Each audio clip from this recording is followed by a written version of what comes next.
Shalom! Você está no podcast Exegese e Exposição. Exegese on demand para você. Aqui é o Davidson Bignon. Eu sou mestre em Ciências da Religião, professor de Exegese Bíblica no seminário, pastor congregacional e também publisher editorial. Eu ajudo pastores e líderes cristãos a fazer estudos bíblicos na igreja sem ter problemas com interpretações erradas. Então, se você está pensando em compreender a sua Bíblia com segurança, não deixe de assistir a mais episódios como este aqui. Muito bem, então assine o canal, acione o sininho, curta, comente e também compartilhe. Você poderá me dar uma força me ajudando a ampliar o alcance com os estudos bíblicos de qualidade na internet.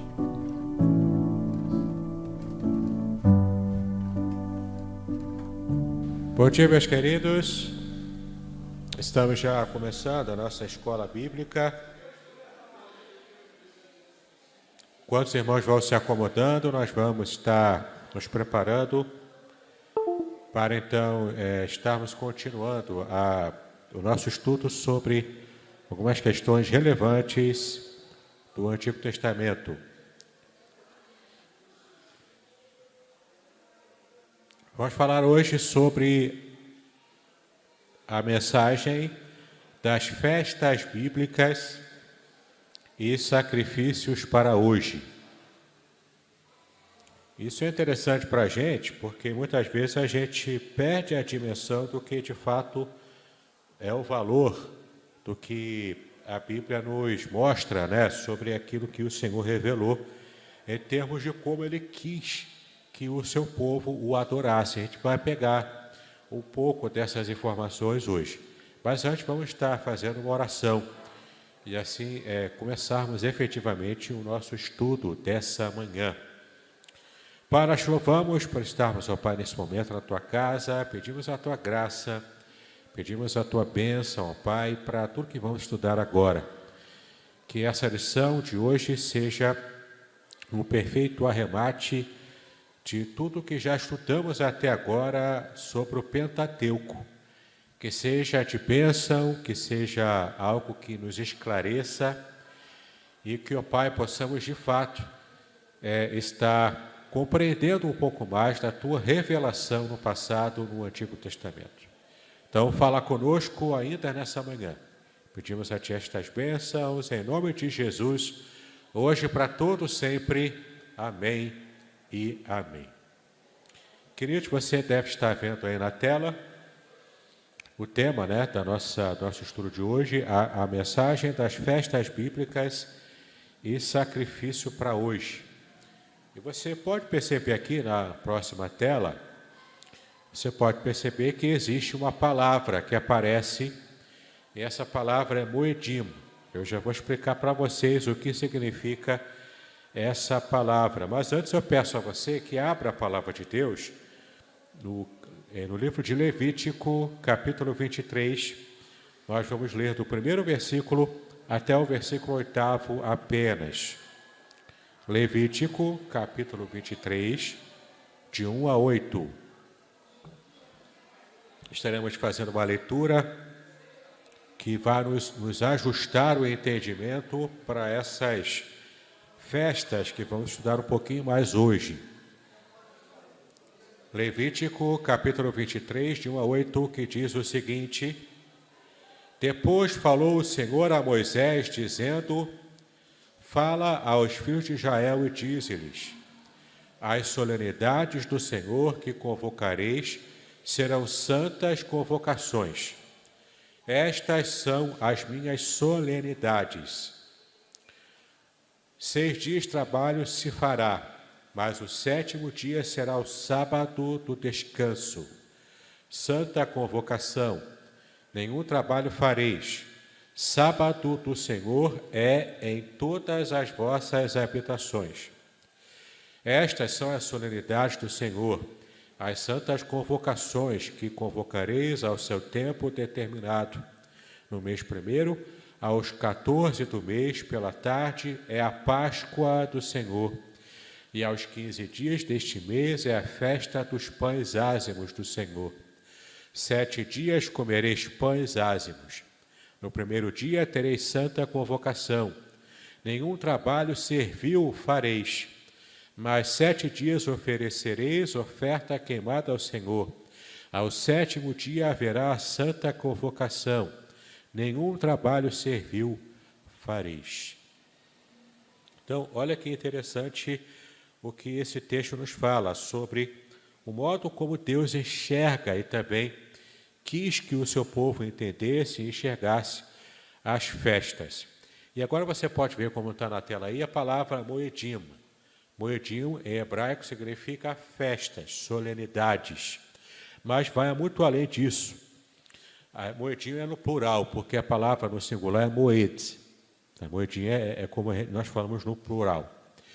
A palavra usada no hebraico é moed, tempo indicado, e que esta mesma palavra é encontrada na narrativa da criação em Gênesis capítulo 1. Você pode perceber aí em Gênesis capítulo 1, quando diz o sol e a lua são dados especialmente para sinais e para estações. Aqui aparece na palavra estações, aparece moed, que é a palavra que a gente está usando aqui. Então, a palavra traduzida como estações, moedim, é exatamente a mesma palavra usada para descrever as festas em Levítico 23 e também em outros locais da Torá ou do Pentateuco. E você deve estar se perguntando, ok, beleza, mas para que eu estou estudando isso se nós não comemoramos as festas na nossa cultura?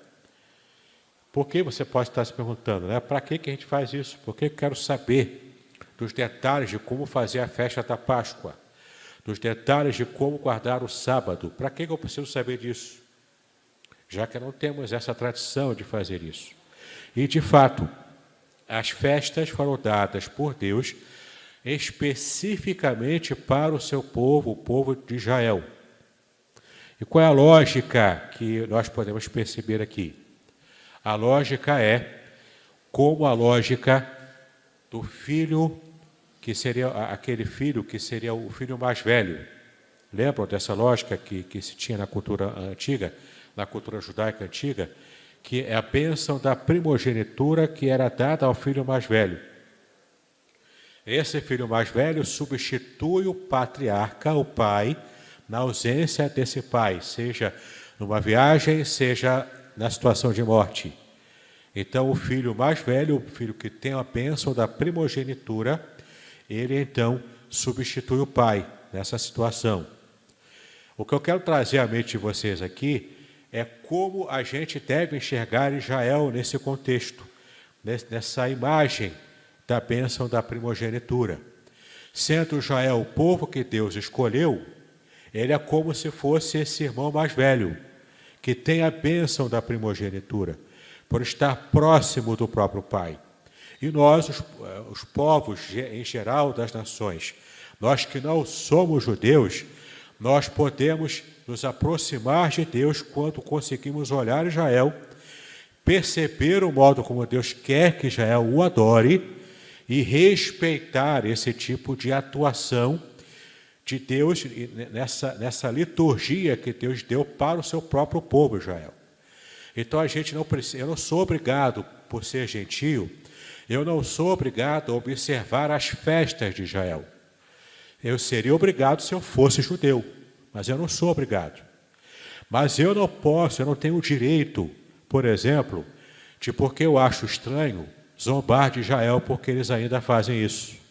Eu não tenho esse direito. Eu tenho, na verdade, o dever de respeitá-los como povo de Deus, que está cumprindo a aliança que Deus fez com ele desde lá na época de Moisés. Entende?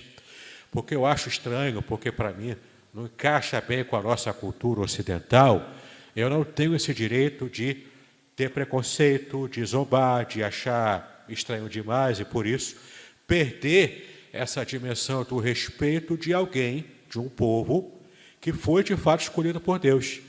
E essa escolha que Deus fez é uma escolha eterna. Deus jamais abandonou Israel. como Deus jamais abandona a cada um de nós, individualmente, desde que tenhamos uma aliança com Ele. Entende? Para essas questões, é muito interessante você ler com calma Romanos capítulo 11. Ele fala especificamente, Paulo fala especificamente em Romanos 11, qual é a relação de Israel com Deus, já no Novo Testamento, tá? Que, portanto, ainda é válido para nós hoje, e qual é a nossa relação como gentios fazendo parte da igreja, qual a nossa relação com Deus e onde que Israel entra nessa história. Romanos 11 fala claramente como que a gente vai entender essa relação Deus, Israel e igreja, tá? Que na verdade Deus tem um povo só e nós somos parte desse Israel espiritual de Deus, enxertados nessa aliança que Deus fez antes lá com Abraão. Nós fomos enxertados e por sermos enxertados, nós também somos abençoados com esse enxerto que Deus fez, nós como gentios, junto com o povo que Ele escolheu. É muito bonita essa passagem, você vai gostar de ler e estudar com um pouco mais de calma. Mas vamos falar aqui das festas, né? Inicialmente das festas, falaremos também dos sacrifícios, né? Dos tipos de sacrifícios e como isso tem, primeiro, aponta para Jesus, que é o Messias. Tanto as festas quanto os sacrifícios apontam para o Messias. Lá na época de Moisés, apontando profeticamente para o Messias que viria. Para nós que já vivemos hoje no século 21, nós já reconhecemos o Messias que já veio, mas também há aspectos escatológicos que apontam para frente, que apontam para a volta, para a segunda vinda do mesmo Messias que já veio. Tá?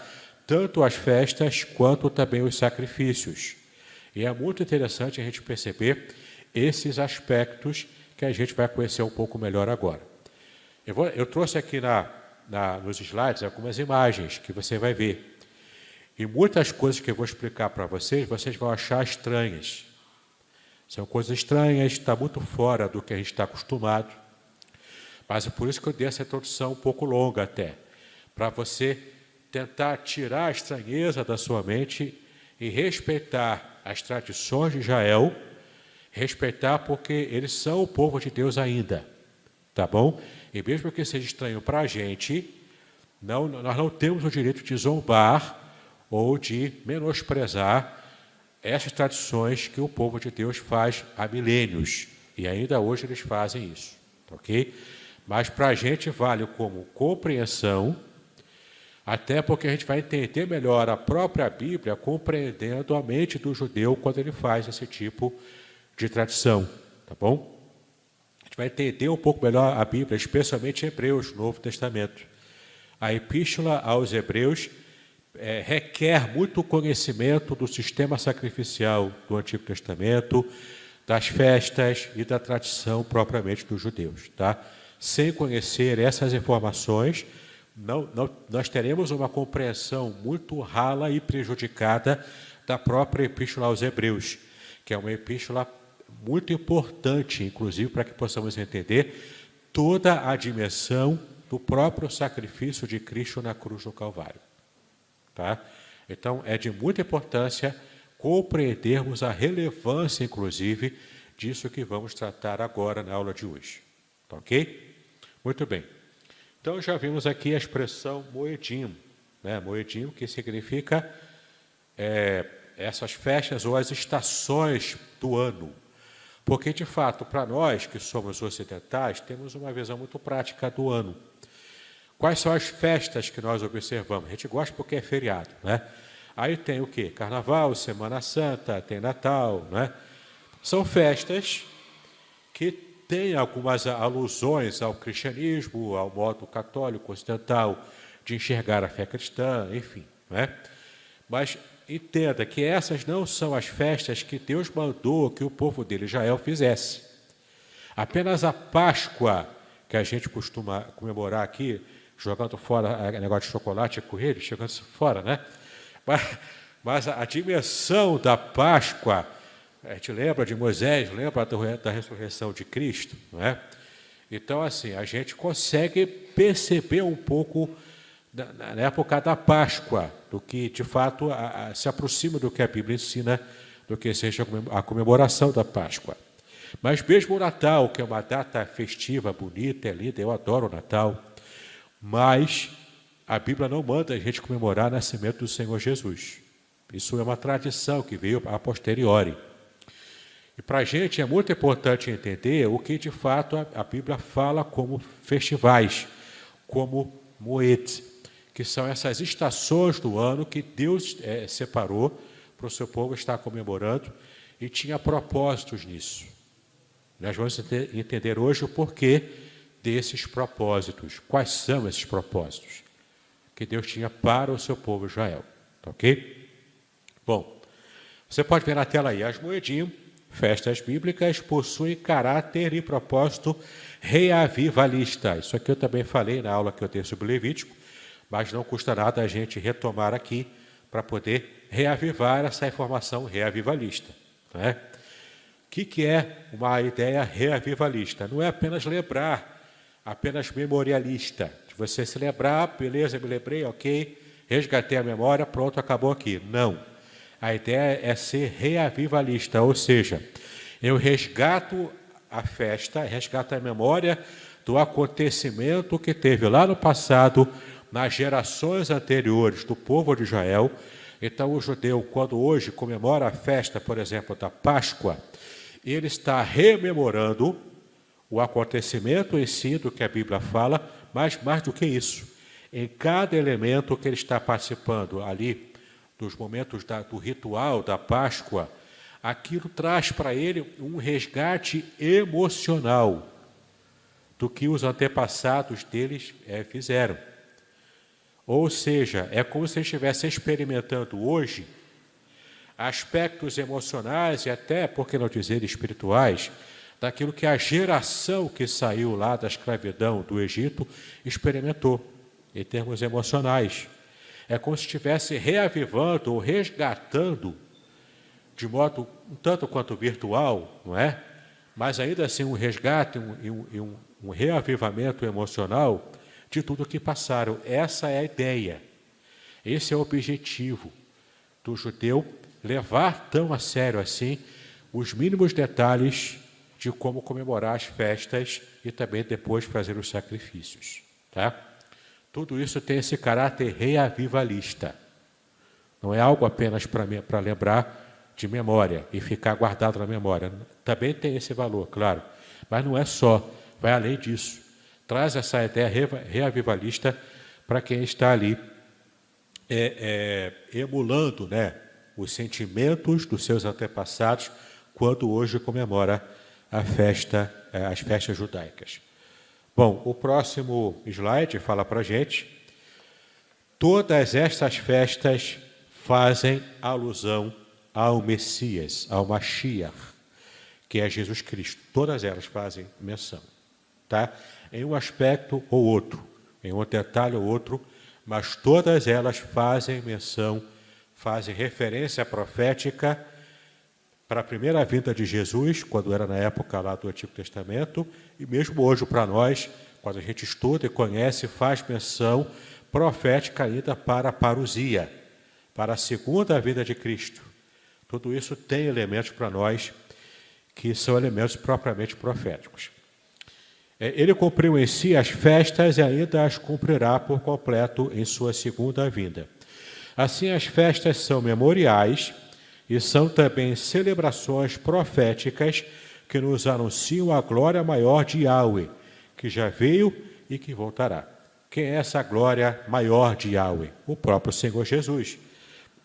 O próprio Senhor Jesus é a revelação completa, total, do próprio Deus, do próprio Pai. Ele é a revelação manifestada em carne de quem é o próprio Deus.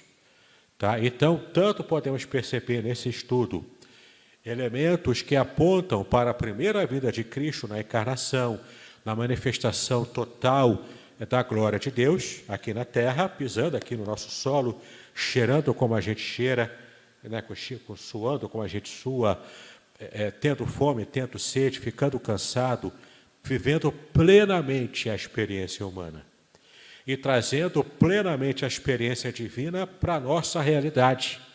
É isso que faz muita diferença.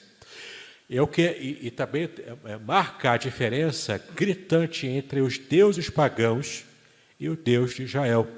Os deuses pagãos não existem. Eles são apenas fruto da imaginação, da criação dos seres humanos pagãos da época. Eles, portanto, criaram esses deuses pagãos, os povos pagãos criaram os deuses pagãos à imagem e semelhança do homem. Eram, portanto, deuses que tinham ciúmes, brigavam uns com os outros, ficavam irritados com a humanidade porque fazia barulho, por isso que mandou o dilúvio. Então, os pagãos eram assim. Eram deuses plenamente humanos nesse sentido. Eles eram deuses plenamente humanizados. Por quê? Porque foram criados por seres humanos, à sua imagem e semelhança. Agora, o Deus da Bíblia, o Deus revelado para Moisés, primeiramente, ele é o Deus que faz o oposto. Ele não foi criado, ele é o Criador. E ele fez a humanidade à sua própria imagem e semelhança. E é interessante a gente perceber isso porque ele é tão diferente, Deus é tão diferente, que até nesses aspectos aqui, ele se revela a nós, porque como é que era a situação dos povos pagãos? Eles queriam ser como os deuses. Eles queriam se tornar como os deuses para deixarem de ser humanos. Essa era a tônica dos povos pagãos quando tentavam adorar aos seus deuses. O Deus revelado na Bíblia, ele fez o contrário. Ele é o Deus Todo-Poderoso que se tornou carne, que se tornou humano, para estar imanente a nós, para estar próximo da gente. É o Deus transcendente que se tornou imanente, para estar próximo da gente, para se revelar a cada um de nós. E Deus já tinha essa ação de se tornar imanente ao homem que ele criou desde o Éden, antes do pecado, quando ele periodicamente vinha para conversar com Adão ao cair de toda a tarde. Então, a gente vai percebendo aqui como era essa relação e essa revelação de Deus para a humanidade, desde antes. E principalmente agora apontando para Cristo nessas festas, como a gente está estudando agora. Então, por exemplo, né, você vai ver aí, no próximo slide. Por exemplo, ele, Cristo, né, foi a nossa primícia. Aqui fazendo uma referência a Hag Bacurim, que são a festa das primícias, ou também a festa dos tabernáculos, que vamos ver um pouquinho hoje também. Né? Então, Cristo é a nossa primícia. De fato, o Novo Testamento diz, ele é a primícia dos que dormem. Entendeu? Ele é a primícia em tudo para nós. Então, a festa das primícias ou a festa dos tabernáculos tem esse elemento que já aponta para Cristo. Percebe? Outra coisa aqui, Cristo expiou os nossos pecados. Aqui uma alusão direta a uma das festas mais importantes do calendário judaico, vamos ver também hoje. É a festa do Yom Kippur. Você vai entender o porquê que isso acontece. Cristo também enviou-nos o Ruach, o Espírito. O Ruach é Espírito em hebraico. Ele nos enviou o Espírito Santo na festa das semanas. Também é uma alusão ao envio do Espírito Santo a nós, quando se comemora a festa de Shavuot, que é a festa das semanas. Percebe? Tudo tem alusão a Cristo. Ele tabernaculou e ainda tabernaculará conosco na festa de Sukkot, comemorada na festa de Sukkot, a festa dos tabernáculos. Então, tudo isso traz alusões ao próprio Cristo e nos dará o verdadeiro descanso, é o Shabat. Aliás, Paulo mesmo diz, Pedro, me lembro agora, resta um repouso para o povo de Deus, resta ainda um repouso para o povo de Deus. Que repouso é esse? É o Shabat eterno, é a eternidade de descanso e de plena bênção que Deus nos dará. Então, todas as festas bíblicas fazem alusão ao Messias revelado, que já veio e que voltará. Então, quando a gente estuda, conhece e respeita o modo como o povo de Israel ainda celebra essas festas, tudo isso também tem valor espiritual para nós cristãos, que reconhecemos a Jesus como o nosso Messias, o Messias do mundo, o Messias que Deus preparou, que Deus separou para ser a salvação de todo mundo, o ungido do Senhor. Tá bom? No próximo slide, você vai ver aqui, então, a gente começar a falar mais um pouco dessas festas.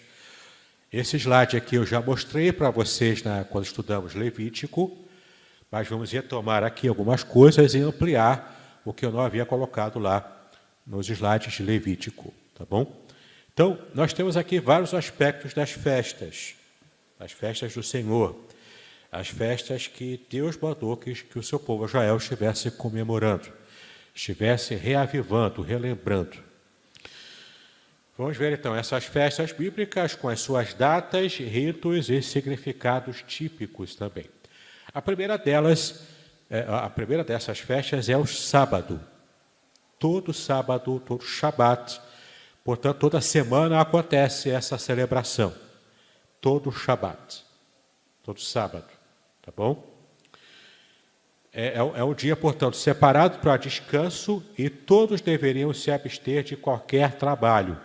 Os sacerdotes faziam oferta em dobro e traziam novos pães da proposição ao tabernáculo. O que são os pães da proposição? São pães, é tipo esse pão pita, não é aquele pão asmo, não. Aqui é o pão da proposição, ele leva fermento normalmente. É tipo o pão pita que a gente compra, o pão sírio ou pão pita que a gente compra no mercado. Aquele pão redondinho que quando você abre assim é quase um saco ali dentro, né? Você pode colocar o recheio no meio desse pão, quando você rasga assim uma partezinha, a parte dele, coloca lá qualquer recheio e come o pão. Ou pode simplesmente enrolar o recheio naquele pão. Esse é o pão da proposição, era como o pão pita, com fermento tranquilo. Se fazia, portanto, esses pães e se colocava na mesa do propiciatório, lá dos pães, no tabernáculo. E todo sábado, portanto, se consumia o pão antigo da semana anterior e renovava o pão novo. Foram esses pães da proposição, numa situação que Davi, com o seu exército, chega no tabernáculo, eles estavam com muita fome, só tinha esses pães, e ele então toma a liberdade de comer os pães da proposição, e ele não foi penalizado por Deus por ter feito isso, embora seja um pão específico para consumo dos sacerdotes, e também dos levitas, do povo da tribo de Levi, que estava a serviço lá no tabernáculo. Mas, apesar disso, Davi comeu desses pães da proposição. Então, em todo sábado, antigamente, quando se tinha o ofício do tabernáculo depois do templo, além dos sacrifícios, também se colocava a renovação dos pães da proposição. Aqui agora você vai ver, aqui a palavra Shabat, que é sábado, né? Shabat é sábado em hebraico, você vê uma imagem aqui ilustrativa dos elementos que compõem hoje, na tradição judaica, compõem hoje a comemoração de todos os sábados. Em todo sábado ontem foi assim, no sábado que vem também será assim, em todo o povo judeu, em todo o mundo, no Shabat, que começa às 18 horas da sexta-feira e termina às 18 horas do próprio sábado. Porque o calendário judaico é um calendário lunar, diferente do nosso, que é o calendário solar. O deles é lunar, que é menos preciso, inclusive. Então, no cálculo que se faz a cada festa, a cada sábado, tem que fazer um ajustezinho de minutos para poder se encaixar nesse calendário lunar. Tem que se fazer ajuste, mas enfim. Em geral, na sexta-feira, às 6 horas, inicia inicialmente a cerimônia do Shabat, que vai valer como Shabat durante todo o dia de sábado e termina às 6 horas também, tá bom? Então, se faz isso aqui. E esses aqui são os elementos que eu vou destrinchar aqui para vocês, com outras imagens também. Mas você tem o pão coberto, você está vendo o pão coberto, você está vendo 2 velas acesas, está havendo uma garrafa de vinho e está havendo também uma taça específica, uma taça especial, toda trabalhada, que é costume dos judeus fazerem assim. Tá? Tudo isso aí aparece em toda a cerimônia de sábado dentro do judaísmo. Na próxima imagem, você vê a cerimônia das velas no Shabat. Tá? Como que isso acontece? Como é que eles fazem isso hoje? É costume do judeu, especialmente a mulher judia, a mãe, né, da casa, da família, ela é que é responsável por fazer duas coisas no Shabat. Ela prepara o pão, que eu vou falar mais um pouco mais à frente sobre o pão. Ela faz o pão, assa o pão em casa, tá? E ela também acende as velas do Shabat e fazem nessa imagem você vê que ela faz esse tipo de movimento. Imagina que esse microfone aqui é uma vela acesa. Essas duas velas acesas aqui do Shabat. Ela acende, portanto, a vela às 6 horas da sexta-feira, ela acende a vela para receber o Shabat. E ela faz o movimento de puxar a fumaça da vela para o nariz dela. Ela faz o movimento assim. É a mulher que faz isso. Ela faz assim, depois ela tapa o rosto e faz uma oração falando a bênção em hebraico para receber o Shabat. Meu Deus, que coisa estranha. De fato, as tradições do judaísmo são estranhas para a nossa mente. Por isso que eu falei desde o começo. Não zombe, não ache estranho, se prepare. Não é? É estranho para a gente? É. Mas isso aí é uma prática milenar que eles têm. E tem motivo, tem sentido nisso tudo. Por que se acende a vela? Deus mesmo é revelado na Bíblia como fogo consumidor. A palavra fogo em hebraico é esh. Esh, que é fogo. Essa mesma palavra que aparece, por exemplo, no céu. A palavra céu, na verdade, céus, porque em hebraico não existe céu no singular. É só céus no plural. Apenas assim, uma característica da língua hebraica. É somente céus no plural. Tá? É shamayim, é no plural. A terminação im no masculino plural do hebraico é plural masculino. Né? Então, shamayim, que é uma mistura de duas palavras. A primeira palavra, maim, águas. Também no plural sempre, águas. E a outra palavra é esh, que é fogo. Então, a junção de fogo com água dá o quê? Dá o céu. Dá a nuvem. Dá as águas que estão acima do firmamento, né? Como em Gênesis a gente lê. São as águas evaporadas, é a nuvem. Porque é a junção de água física mesmo com fogo, que vira nuvem. Essa é a ideia do shamayim, do céu, na língua hebraica. Por que eu estou falando isso? Porque, em geral, o fogo, ele é associado ao próprio Deus. A própria presença de Deus, a glória de Deus, a Shekinah, que é a glória revelada. Shekinah não é glória, tá bom? Glória em hebraico é kavod. Shekinah é a presença de Deus revelada, manifestada. Ok? E essa palavra não está na Bíblia. Shekinah não aparece na Bíblia. Não aparece. Ela é uma criação posterior. Mas a ideia da Shekinah está na Bíblia, embora a palavra não esteja. A glória manifestada de Deus, de várias maneiras, isso aparece na Bíblia. Cristo é uma Shekinah de Deus. Cristo é a glória de Deus revelada palpavelmente, fisicamente, em carne e osso. É uma forma de Deus se manifestar. A maior forma dele se manifestar. Mas antes de Cristo, teve outras formas dele se manifestar. Outras Shekinahs de Deus, para se manifestar ao ser humano de modo visível. Que a gente também chama, em teologia, né, de teofania. É a forma visível de manifestação em que Deus se apresenta ao ser humano. Em hebraico é Shekinah. Tá ok? Bom, então você vê aí a cerimônia da vela, que já foi acesa pela mãe, a mãe, né, do marido, que faz o Shabat na sua casa. Ela já preparou o pão no dia anterior. Tem ali a taça, tem ali o vinho, que vai ser usado. E a vela, portanto, ela acende e faz o movimento de puxar a fumaça para ela própria respirar. Por que a fumaça? A fumaça também é uma representação da nuvem, que era uma outra forma de Shekinah de Deus no Antigo Testamento.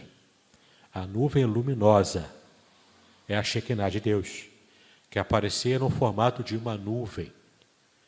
Então ela está puxando para si, para ela própria respirar, simbolicamente aqui, dizendo que ela quer ter intimidade com o próprio Deus, que é o fogo consumidor, e com a nuvem, que é a revelação desse Deus. Ou seja, simbolicamente, mostrando que ela quer ter intimidade, e a família inteira vai ter intimidade durante o dia de Shabat. Tá? O que é, para mim, pelo menos, eu acho bem interessante esse tipo de simbolismo. Você tem agora aqui no próximo slide a halá. O que é a halá? É o pão sovado e trançado. É um pão comum, com fermento, que você pode fazer em casa se quiser. Né? Você faz lá o pão com farinha de trigo, faz a massa normalmente, só que você vai sovar o pão, né? Depois que você faz a massa, tem que sovar o pão, para ele poder estar pronto para depois ir ao forno. E você, em vez de colocar o pão inteiro, você faz a trança. Você vai trançando como se fosse uma trança de cabelo de mulher, né? Aquelas tranças que mulherada faz, né? Quem tem cabelo grande aí faz a trança, né? Então, é mais ou menos isso, né? Faz a trança, coloca no forno e ele fica com esse aspecto aí. Pode ser o pão puro, mesmo trançado, ou pode ser o pão polvilhado aí, com gergelim, com aveia, com o que você achar melhor, né? Tanto uma coisa como outra é possível de se fazer. Então, a mulher faz, na sexta-feira, durante o dia, antes de chegar às 6 horas, ela faz a halá, que vai ser usada depois na cerimônia do Shabat, que é o que aparece aqui no próximo slide, nessa imagem, que são os elementos do Kiddush. O que é o Kiddush? É um ritual, é uma refeição ritual rápida que se faz no final do Shabat, na parte da manhã, na verdade, preparando para o almoço do Shabat, porque o Shabat mesmo só vai terminar às 18 horas. Então, como é que eles fazem?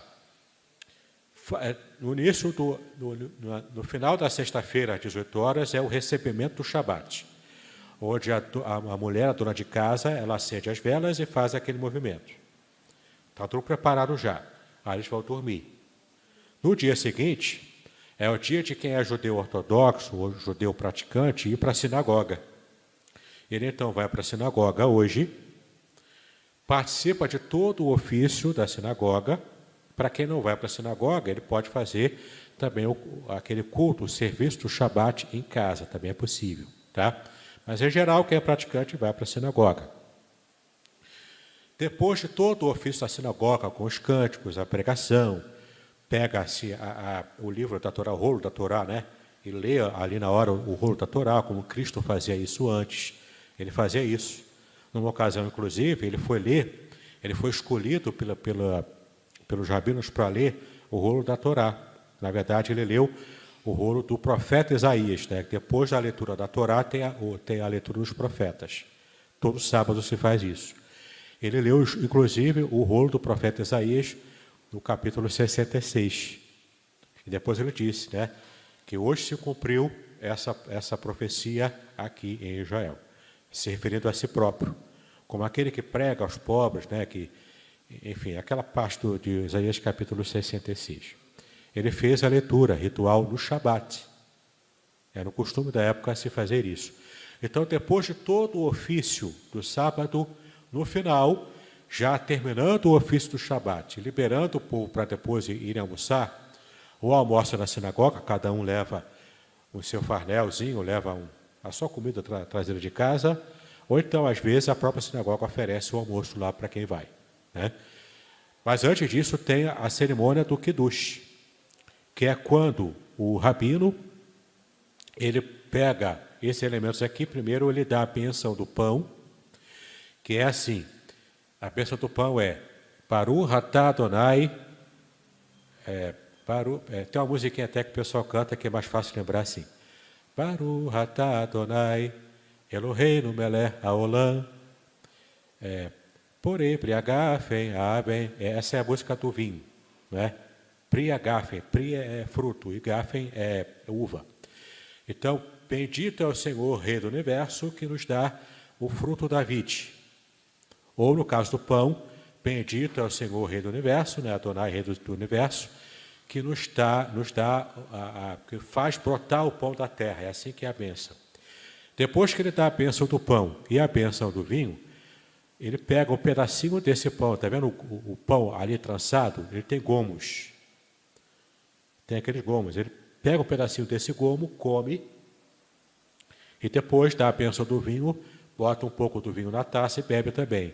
E lá todo mundo bebe, e é vinho mesmo, não é suco de uva não, é vinho de verdade. Vinho alcoólico, tá?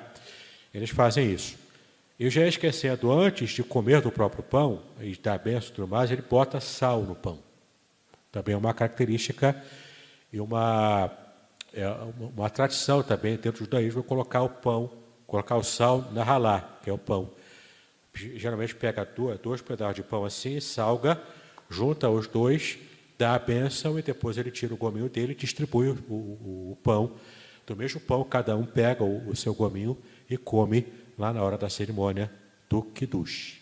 Tá? Tá muito estranho? Tá tranquilo até agora? É assim que a coisa funciona numa sinagoga todos os sábados. Todo sábado é assim. Tá? Tudo isso tem símbolo também. Né? A vela, como eu já disse, simboliza o fogo do próprio Deus. A fumaça, o vinho é a alegria, né? Que para a gente que é cristão também faz referência ao sangue de Cristo. E o pão, aqui no caso fermentado, depois vou explicar mais à frente por que na Páscoa o pão é diferente, é o pão sem fermento, qual o simbolismo disso, tá? Mas aqui é o pão fermentado normalmente, que é a ralá salgada. O sal tem a ver com a bênção do sal da terra também. Sal da terra é a luz do mundo, né? A vela a luz, e o sal que entra no pão é o sal da terra. Entendeu? Nessa comparação é como se fosse um Shabat, por isso que Jesus falou, vós sois a luz do mundo, ele lembrou da vela do Shabat. Vós sois o sal da terra, ele se lembrou do pão, da ralá, que era feita e salgada em todo sábado. Era uma referência a isso. No próximo slide, você vai ver agora aí novas festas, né? Uma outra festa, que são as festas mensais. Vimos o Shabat, que é a festa semanal. Conta como festa. Moed, né? Que é esse tempo específico separado para Deus. Porque a ideia é o seguinte, que Deus quer o dízimo de tudo da gente. Não apenas o dízimo financeiro, mas dízimo também do nosso tempo e também espaços separados para adoração ao nome dele. Por isso que se tinha o tabernáculo e depois o templo. É o nosso dízimo do espaço dado para Deus, quando Deus se revela em espaços geográficos. E o tempo do dízimo é quando se faz as moedim, né? Quando se faz as festas. Então, toda semana, um dia inteiro de sábado, é separado para dar o dízimo do tempo para Deus. É essa a ideia. E nas outras festas, que vamos ver daqui a pouco, são outros dias, outros tempos separados para também consagrar a Deus, tá bom? E estamos falando aqui, então, das festas mensais, né? A principal festa mensal, que é a festa da Lua Nova. Realizava-se no dia da Lua Nova, como eu já disse, o calendário judaico é lunar. Ele é todo baseado no movimento da Lua. Por isso que a Lua Nova aqui é uma das festas também. E era ao som de trombetas. Trombetas não é trombeta tipo aquela que a gente vê nos filmes, né? As trombetas medievais, né? Feitas de aço ou de ferro. Não. Não eram essas trombetas. Eram trombetas feitas de chifre de carneiro, chamada de shofar. Que é a trombeta feita de chifre de carneiro. É como se fosse o berrante que nós temos aqui no Brasil. Só que o berrante é feito com chifre de boi, não é? Lá é chifre de carneiro. Às vezes é um chifre enrolado, um pouco enrolado assim, também dá para usar como shofar, ou o chifre inteiro, né? Menorzinho inteiro. Tanto faz um enrolado maior, que é mais caro para comprar, ou um chifre mais simples e menor, é shofar. Shofar não é instrumento musical. Tem tons que você consegue dar nele, mas principalmente a velocidade do toque. né? Tem várias formas de você dar o toque, e cada forma tem uma simbologia, tem um motivo diferente. Mas shofar era um instrumento não para tocar música, não para acompanhar a melodia de música. Era um instrumento para chamar a atenção ou do exército de Israel para uma guerra, ou tinha efeito ritual dentro das festas judaicas. E nessa festa aqui da Lua Nova, também chamada de Yom Teruah, e vou explicar para vocês aqui já já, se tocava o shofar, essa trombeta específica, que tinha esse valor, então, espiritual e ritual dentro da festa do Yom Teruah. Então, realizava-se nessa festa da Lua Nova, realizava-se no dia da Lua Nova, e era ao som de trombetas. Não era proibido o trabalho, mas sacrifícios em dobro eram oferecidos, sacrifícios de animais. A Lua Nova do 7º mês, que é o mês de Tishri, no calendário hebraico, em que equivale a mais ou menos ao nosso outubro, indicava o começo do ano civil e a festa do ano novo judaico, chamado de Rosh Hashanah. Então está tudo entranhado ali no mesmo período de festa. O Yom Teruah, que é o toque da trombeta, o Rosh Hashanah, que é um dos anos novos judaicos, porque no calendário judaico tem 4 anos novos. Um deles é esse aqui. Com o toque de trombeta, tem-se o costume de comer maçã com mel para desejar um ano novo, um ano novo doce para quem está entrando no novo ano, e toca a trombeta no dia específico do Yom Teruah, tá? Que é o momento de você estar celebrando a Deus pelo novo ano que ainda virá e também agradecendo a Deus pela lua nova e pelas colheitas do que estão acontecendo. Mas, especificamente, uma festa que celebra a colheita vai vir ainda, que é a festa dos tabernáculos. Tá bom? Ok? Nós vamos falar daqui a pouco dela também. Então, é interessante você perceber aqui na próxima imagem, você vê aqui 2 judeus durante a manhã usando essa capa aí chamada de talit. Esse talit é como se fosse um chale específico para oração. Só é usado na parte da manhã, geralmente no Shabat, na parte da manhã. O judeu homem, mulher não usa talit, o homem usa. Coloca o talit, coberto aqui inclusive na cabeça, simbolizando então a cobertura da bênção de Deus para o homem que está celebrando o Shabat. E especialmente aqui no dia do Yom Teruah, eles estão ao ar livre tocando a trombeta, tocando o shofar. Então, quando você lê na Bíblia que o Filho do Homem virá ao som da última trombeta, a trombeta é essa aí. Entendeu? É trombeta de chifre de carneiro. Não é de metal, é de chifre de carneiro. Tá bom? Aí tem, portanto, 2 judeus tocando o shofar, vestidos a caráter com não é o kippah, aí é o... Fugiu agora, acabei de falar, é o talit, né? O kippah a gente vai ver daqui a pouco, é aquele solidelzinho, né, que o judeu usa aqui na cabeça. Para mim seria bom se eu pudesse usar, né? Mas infelizmente não dá. Vou explicar o porquê que eles usam o talit também. No próximo slide você vai ver aí as festividades anuais. A primeira delas, e a mais importante, é a da Páscoa, que está junto com a dos pães asmos.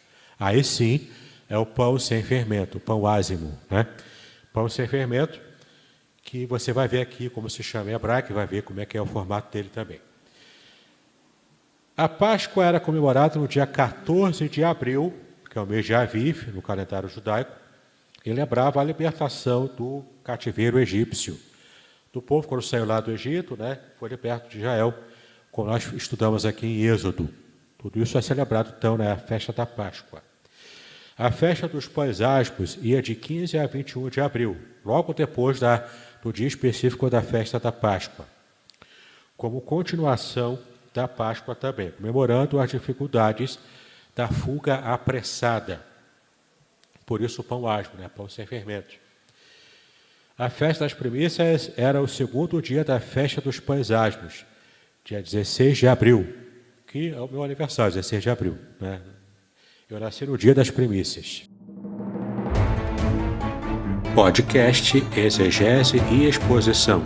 Exegese on demand para você.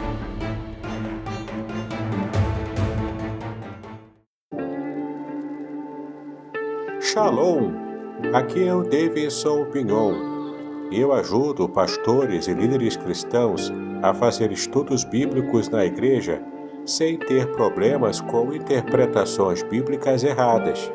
Então, se você está pensando em compreender a sua Bíblia com segurança, não deixe de assistir a mais conteúdos como este aqui neste canal.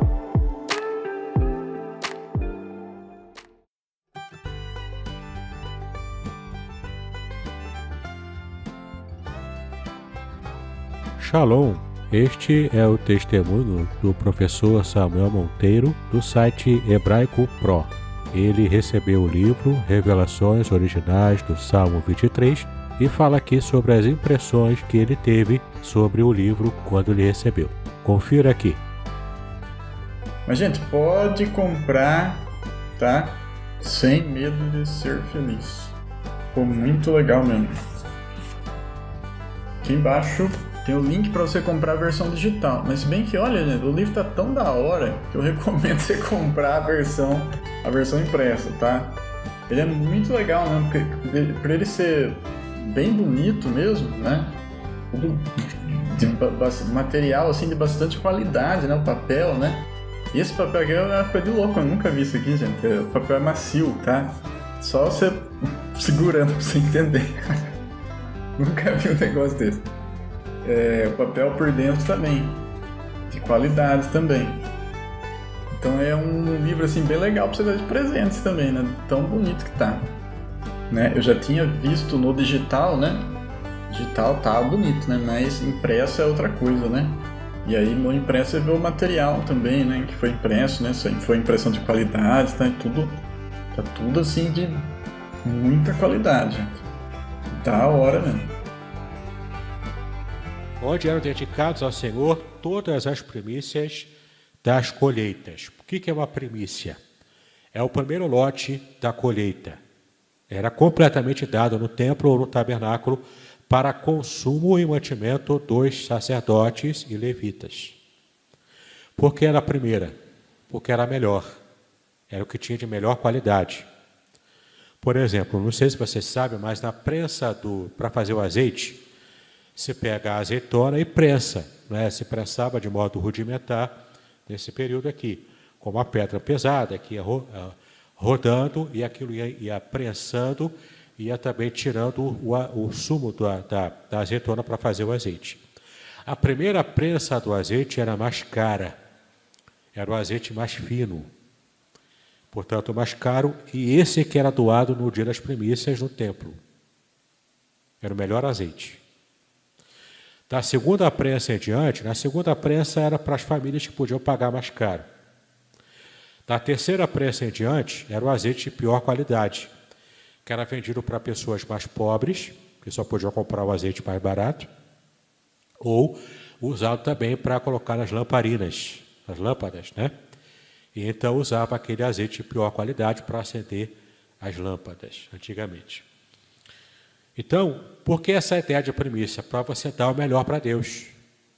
Entendeu? Você dá o melhor, aquilo que vem primeiro.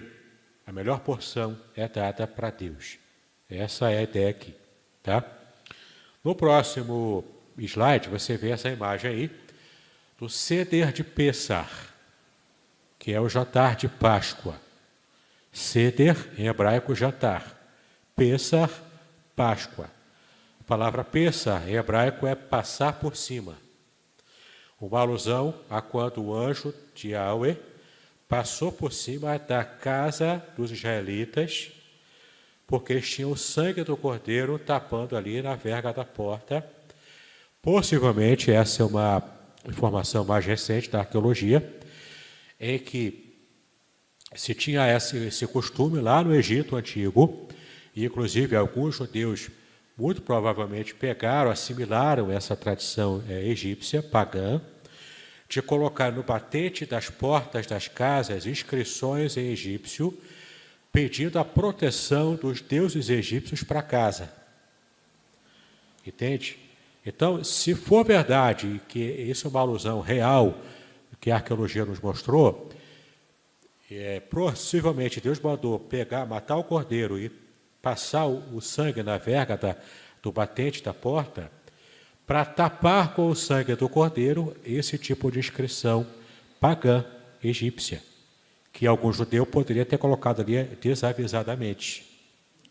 Mostrando, inclusive, com as pragas, e inclusive com essa atuação, que a provisão de Deus é que, de fato, traria a cobertura e a libertação do povo lá do cativeiro egípcio.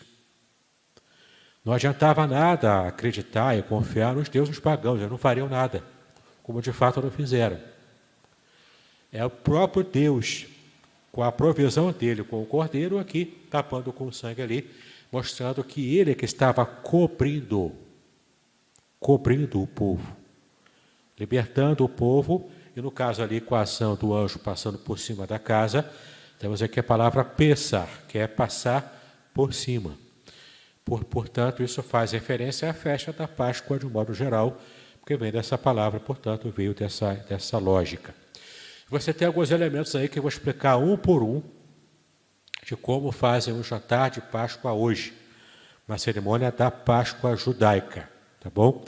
Aí eu falo aqui Páscoa cristã e Páscoa judaica apenas a título de conhecimento, apenas a título para a gente saber a diferença de uma coisa para outra, né? Porque a forma cristã de celebrar a Páscoa é diferente da forma judaica. Mas, do ponto de vista bíblico, a Páscoa é uma só, tanto para cristão quanto para judeu, tá bom? Mas é apenas para a gente entender aqui como é que o ritual deles, né, é um ritual mais diferenciado e segue mais de perto como é que a Bíblia manda a gente poder celebrar. Perceba que não tem chocolate aí, não tem ovo de Páscoa, não tem coelhinho, não tem nada disso aí, certo? Os elementos são outros e eu vou explicar para vocês cada um deles agora. Primeiro você vai ver nessa imagem a imagem do prato típico de Pêssar, de Páscoa. É um prato todo trabalhado, todo desenhado. Você percebe aqui que há um desenho maior no meio, escrito Pêssar. E você vê aí ao longo do prato vários desenhos.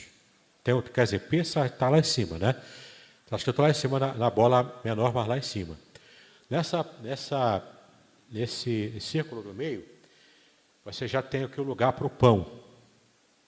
E depois, nos outros círculos ao redor do prato, tem uma região específica para cada elemento que vai compor ali o Seder de Pêssar, o jantar de Páscoa. Tá? Então, esse é o prato da Páscoa chamado Queará. Em toda a casa judia que vai celebrar a Páscoa, cada um convidado, cada um participante do Seder, ganha um prato desse para poder organizar ali os elementos da Páscoa. Tá bom? No próximo slide, você vai ver aqui esse mesmo Queará com os elementos em cima dele. Você vê que tem uma cumbuquinha, um pratinho menor, né? Que é colocado em cima de cada círculo desse, do prato maior, que é a Queará. Então, aqui você vê a Queará com os elementos distribuídos, tudo bem organizadinho, bonitinho, né? Como se fosse marmita de quem leva marmita, né? Tudo separadinho na marmita, mais ou menos isso, né? Só que aqui tem os elementos distribuídos no prato, para que então possa celebrar no jantar de Páscoa. E ainda assim se faz hoje, dentro na época de Páscoa, que já aconteceu no mês passado, no mês de abril. Né? Próximo slide, você vai ver agora os elementos que estão distribuídos no prato de modo separado. E vamos falar aqui um pouquinho sobre cada um deles. O primeiro elemento, o mais comum, o mais conhecido até por nós, é o pão asmo, que chama-se em hebraico matzá. Tá bom? Esse pão asmo é o matzá. Pão sem fermento. Isso se deve à pressa dos judeus em sair do Egito. levando o pão sem fermento, pois não havia tempo para a total fermentação da massa. Então você deve perceber nessa imagem aí que o pão matzá, o pão sem fermento, o pão asmo, ele parece um biscoito creme crack. De fato. Eu comprei uma vez para poder experimentar em casa. Ele é grande. Ele é maior do que essa Bíblia aqui. Maior, bem maior. Né? Ele é grande. Mas parece um biscoito creme crack de água só, sem sal. Ele não tem sal. É só água e a farinha, mais nada. Sem fermento, sem nada. Eles colocam para torrar, ele tem o gostinho, aquele gostinho de biscoito, água, torradinho, não é? Mas não tem sal, não tem gosto de nada. Você pode colocar qualquer recheio ali. E, aliás, fora da época de Páscoa, o judeu usa o pão normalmente para fazer até lasanhas. Fazer lasanha com pão asmo, fazem, não é? Porque ele é um elemento cultural lá de Israel. E na época da Páscoa, especificamente, se usa nesse seder de Páscoa como elemento mais básico da culinária. Além disso, além do pão asmo, que não tem fermento, simbolizar a pressa dos judeus para sair lá do Egito, nessa festa dos pães ázimos, também tem um valor espiritual maior ainda para nós também, porque o fermento na Bíblia simboliza o pecado. Então, quando o pão é preparado sem o fermento, e aliás não é apenas preparar o pão sem fermento, tem que se tirar todo o fermento da casa antes do dia da Páscoa. Fermento desde o bolor de sujeira, que você faz uma varredura geral na sua casa. As donas de casa adoram essa hora, né? Tem que arrastar tudo, tem que tirar tudo, não pode deixar nenhum bolor. Se tiver fermento na despensa, você tira da vista, coloca escondido ou dá para alguém, depois você compra. Não pode ter nenhum fermento de farinha, nenhum fermento de nenhum tipo de farinha em casa, nem mesmo bolor de sujeira, não pode ter. Tem que tirar tudo. Isso apenas eles permitem a fermentação do vinho, que é a fermentação de fruta, essa pode. Fermentação de grãos, não pode, e nem a fermentação de sujeira, que é o bolor. Não pode, tem que tirar tudo. Tá? Então, isso simboliza o quê? O nosso compromisso em querer, desejar, se esforçar para se livrar do pecado. Que só conseguimos alcançar essa bênção em Cristo Jesus. Ele foi o único que se ofereceu sem pecado. A Bíblia, inclusive, diz que esse é o Cordeiro de Deus que faz o quê? Que tira o pecado do mundo. Entendeu? Aqui o simbolismo do pão asmo, já na Páscoa, já aplicado a Cristo, ao Messias. Você pode ver na segunda imagem aí, que você está vendo a zeroá. O que é a zeroá? O osso. Pode ser osso de galinha, ou, como é o mais comum, quando antigamente era o osso do cordeiro. O osso puro, sem carne, para lembrar o cordeiro. Só para lembrar o cordeiro, por isso que é só o osso. Para lembrar o cordeiro, é um pedaço de osso com carne tostado para recordar o sacrifício exigido por Deus daquele cordeiro que foi sacrificado, para passar ali o sangue na verga da porta e para também comer o cordeiro como refeição de Páscoa. O próximo elemento é a erva amarga, maror. Olha o maror aí. É uma erva amarga. É uma forma mais grosseira de alface e mais amarga também. Tá?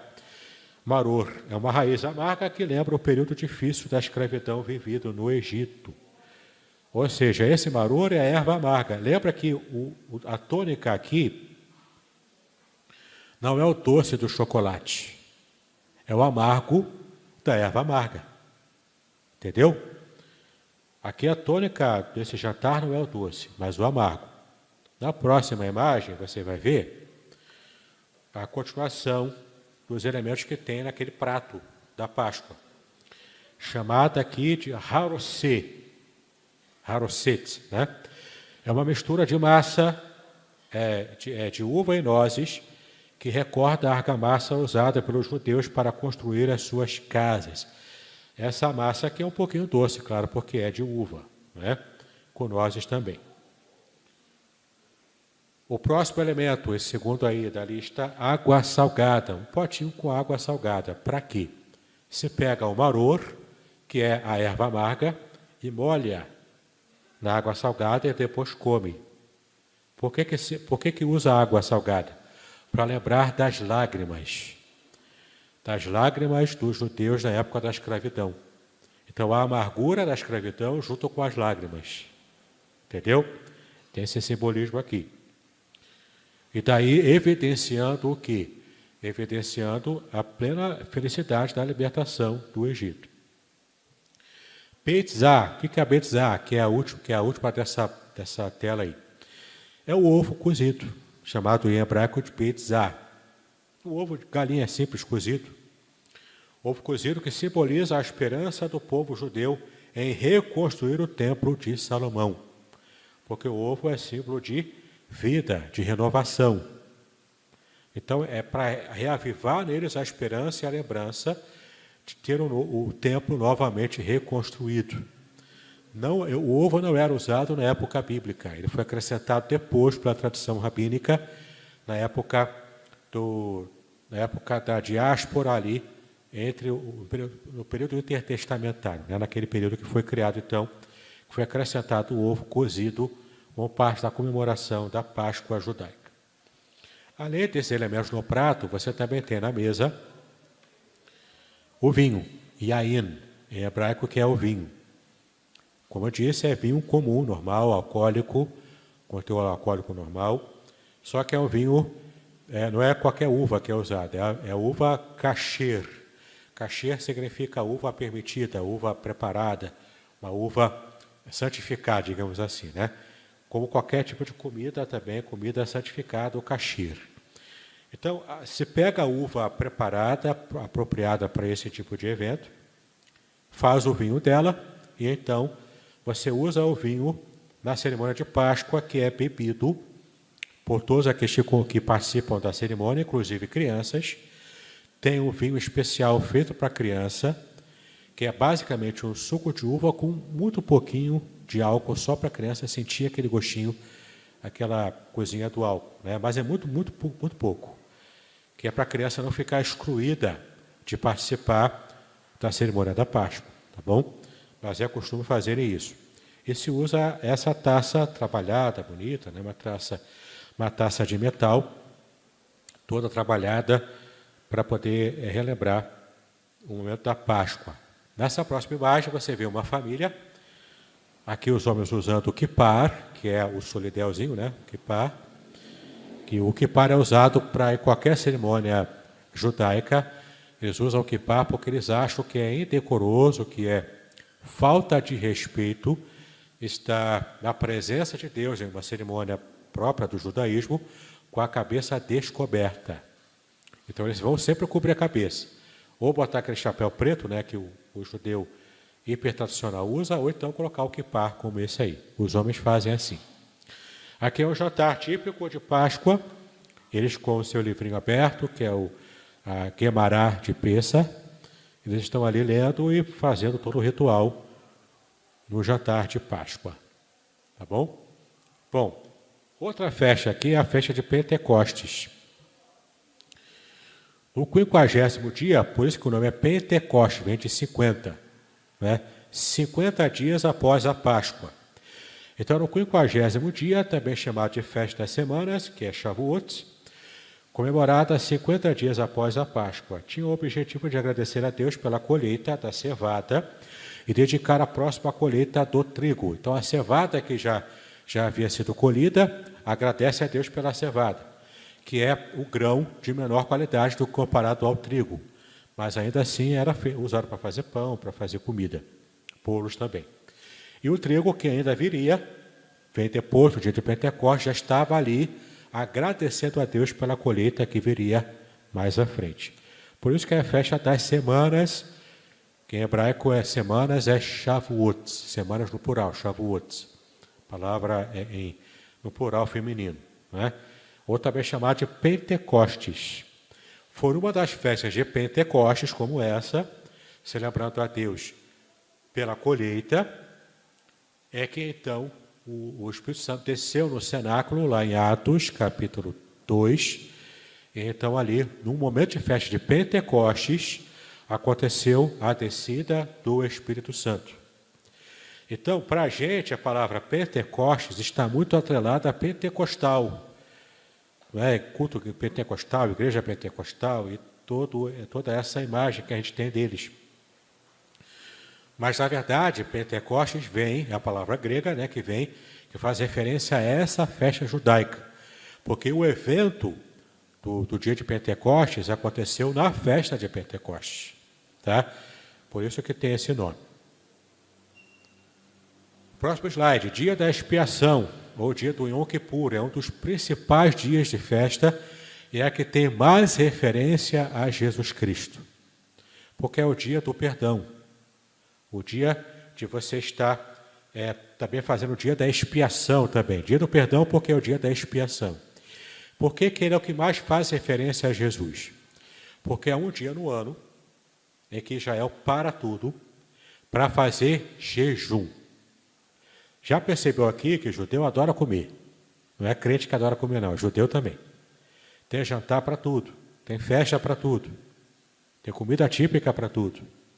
No dia do Yom Kippur é jejum. Por que ele faz jejum? Um dia por ano o judeu separa para pedir perdão por todos os seus pecados ao longo do ano, tentar relembrar de todos eles um a um, pede perdão quando você tinha um tempo para fazer o sacrifício. Hoje não tem o templo, mas eles têm outras formas de celebrar o Yom Kippur. Mas o jejum continua. Se faz jejum total nesse dia. Tá? Se pede perdão, não apenas pelo pecado dele, individual, também se pede perdão pelo pecado da nação de Israel e pede perdão pelo pecado do mundo. Nesse dia também nós vemos Israel assumindo a sua visão, a visão que ele recebeu de Deus de abençoar as nações. Desde de Abraão, que Deus falou, né? Que chamou Abraão e disse, olha, em ti abençoarei todas as famílias da terra. A bênção universal. Então Israel até hoje tem esse cumprimento, pelo menos uma vez por ano, os religiosos pelo menos, né? De estar no dia do Yom Kippur, clamando a Deus, pedindo perdão também pelo pecado do mundo inteiro. Eles fazem isso. No ano de 2020, no dia do Yom Kippur, que é em setembro de 2020, eu vi um vídeo na internet de um rabino, o escolhido ali para poder fazer as orações, frente ao Muro das Lamentações. Vocês vão ver aqui na próxima imagem. O Muro das Lamentações, no dia de Yom Kippur. Esse é do ano passado, esse é de 2021. Setembro do ano passado. Lá, você está vendo aqui nessa foto, lá no final tem o Muro das Lamentações. Olha a quantidade de gente que estava no ano passado lá. Em 2020, por causa da Covid, não tinha esse tanto de gente, não. Tinha menos. Mas ainda assim tinha bastante gente lá, diante do muro, e tinha um rabino judeu com o microfone na mão, gritando, clamando a Deus por causa da Covid, em favor do mundo inteiro. É de arrepiar esse vídeo. Se você procurar na internet, você vai achar, é de arrepiar como que eles estavam ali clamando. Ele ficava gritando assim, com a voz rouca de tanto gritar. Adonai, Ruah Elohim. Que ele estava gritando o tempo todo isso. E enquanto ele gritava no microfone, as pessoas ali ao redor do Muro das Lamentações, cada um fazendo a sua oração, pedindo a Deus pelo mundo. Pedindo a Deus pelo mundo. Entendeu? Então, é interessante você ver o tipo de atuação aí no dia do Yom Kippur. E essa é a festa que mais se aproxima do sacrifício de Jesus, porque traz essa ideia de Cristo morrendo para salvar e libertar o mundo inteiro dos seus pecados. Festa dos Tabernáculos. O pastor já está dizendo aqui do horário, né? Festa dos Tabernáculos. De 15 a 22 de Tisri, em outubro.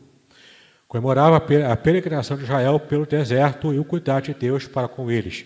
Regozijavam-se pela contemplação, pela complementação das colheitas, enquanto celebravam a festa também. Não é? Então, aqui você vê nessa imagem, você vê aí as cabanas, a festa das cabanas, ou tabernáculos. São cabaninhas que cada judeu monta todo ano, e durante as festividades de Sukkot, que é a festa dos tabernáculos, eles fazem refeições e também fazem cultos ali dentro e debaixo da cabana, dentro da cabana, para relembrar também o modo na época que eles ficavam no deserto vagando apenas no tabernáculo.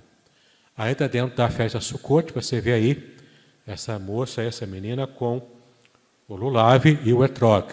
O lulav é um feixe de ervas, né, de palmeiras, né, também, que tem inclusive palmeira ali, e o etrog é esse limãozinho que eles usam também para estarem celebrando a festa das cabanas.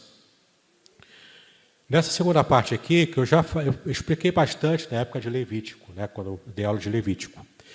Mas aqui eu estou retomando aqui os tipos de sacrifícios, que são os holocaustos, que é a oferta queimada totalmente, sem aproveitar nada para o sacerdote ou para os levitas, queimava tudo. A oferta de manjares, que era uma oferta de comunhão e ação de graças. Você tem também uma imagem aqui mostrando como que era feita o olá, que era a oferta de holocausto. Nessa imagem grande, você vê o cordeiro sendo preparado ali, um cordeiro já sendo queimado no altar, e na imagem menor você vê aqui a preparação dele numa mesa anterior. A oferta de manjares é essa aí, ó. É feita com grãos, flor de farinha, incenso, pão cozido, sem fermento e sal também. Você pode ver depois, quando eu disponibilizar o PDF da aula de hoje, lá no grupo você vai ter acesso a essas imagens aí para poder perceber, nesse caso é o minhá, né, que é a oferta de manjares. Oferta pacífica, oferta de comunhão com Deus e de ação de graça também. E oferta pelos pecados, para a expiação dos pecados também. Geralmente essa era a oferta oferecida no dia do Yom Kippur. Então você tem aí Zevá, Shelamim, que é a oferta pacífica, também com sacrifício de animais. No próximo aqui, Korban Hatat, a oferta pelo pecado, que esse tipo de oferta era feito no dia do Yom Kippur, uma vez por ano. Por fim, a última oferta, a oferta pela culpa, expiação de pecado contra Deus ou homens que admitem compensação. Ou seja, se eu pequei contra Deus e o pecado que eu fiz permite compensação, eu posso então fazer essa oferta pela culpa. Se eu pequei contra algum outro irmão, eu vou reparar esse meu irmão que eu estive criando algum problema lá com ele, e então eu faço uma oferta depois. Além de reparar o irmão, eu faço uma oferta no tabernáculo, lá no templo, para poder pedir perdão a Deus por ter também afrontado alguém, tá bom?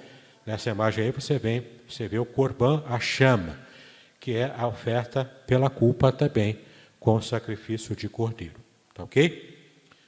Aqui você vê normalmente a Bíblia Sagrada, o livro base, claro que as imagens eu peguei da internet, né? Como é que está o nosso horário aqui? Vai dar meu dia já. Alguém tem alguma pergunta? Deixa o microfone chegar aí. Oi, deixa chegar ali. Espera aí, está chegando.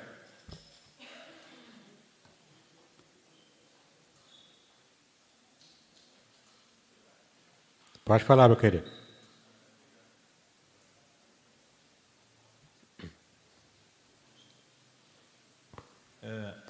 Tá ouvindo? Sim. A primeira, não sei se é uma pergunta, mas assim, tirar uma dúvida minha da interpretação. Quando o senhor falou no início lá que os pães da proposição que os homens de Davi comeram e não foram penalizados por isso, no meu entendimento, eu não sei se eu li ou se na minha interpretação, eles não terem sido penalizados, né, por ter comido aqueles pães, que a vida daqueles homens correria o risco, de repente, de morte, se eles não comessem aqueles pães. Perfeito, então, é isso mesmo.